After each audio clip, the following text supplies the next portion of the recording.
కరీంనగర్ నుంచి హైదరాబాద్ దేనికి వచ్చారా? ఈ విల్లాస్లో దేనికి ఉంటున్నావురా? బతకడానికి వచ్చావా? శాసనసభ్యుడు కాకముందు వచ్చావా?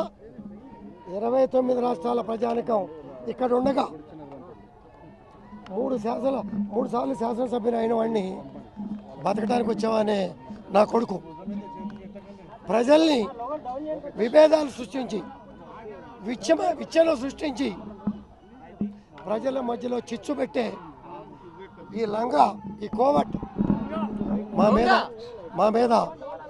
మీద ఆరోపణలు చేశాడు. 11 గంటలకి నీ ఇంటికి వస్తా.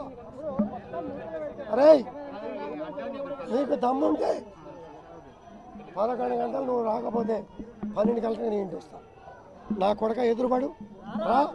నీ కాలనీకి వచ్చా, నీ ఇంటికి వచ్చా. నా ఇంటికాడ పోలీసులు పెట్టుకోలే, వద్దని కూడా చెప్పా. నీ ఇంటికాడ 50 మంది పోలీసులు పెట్టుకొని రక్షణ కొడతావరా కొడక? మాట్లాడేటప్పుడు నాలుక లేదురా నీకు? చీరా గాజుల గురించి మాట్లాడతావరా? మహిళల్ని కించపరిచే విధంగా మాట్లాడతావురా? నీకు తల్లి, చెల్లి, నీ కుటుంబ సభ్యులు ఎవరు లేరా? నువ్వు మనిషి పుట్టావా? మనిషి జన్మ ఎత్తావా అని అనటానికి నీ 9 నెలల 10 నెలలు నీ మాటలు, బయట మాట్లాడిన మాటలు, నువ్వు ఎదవవి ఒక క్రిమినల్ అని తెలిసే గవర్నర్ గారు నీకు ఎమ్మెల్సీ ఇవ్వాల. గవర్నర్ గారు నీ కూడా కించపరిచే విధంగా నువ్వు మాట్లాడు.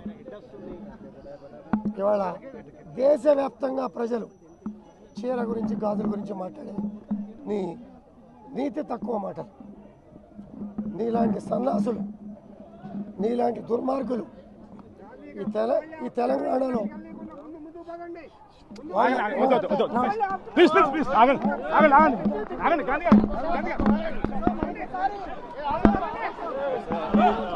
మనం చూస్తా ఉన్నాం. పూర్తిగా గాంధీని నిలువరించేటువంటి ప్రయత్నం పోలీసులు చేస్తూ ఉన్నారు.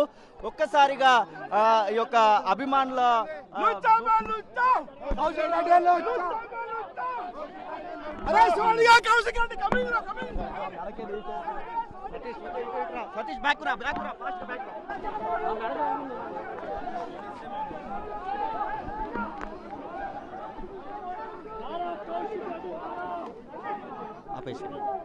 అసలైన తొలి వెలుగు. ఫాలో వాట్సాప్ @తొలి వెలుగు official.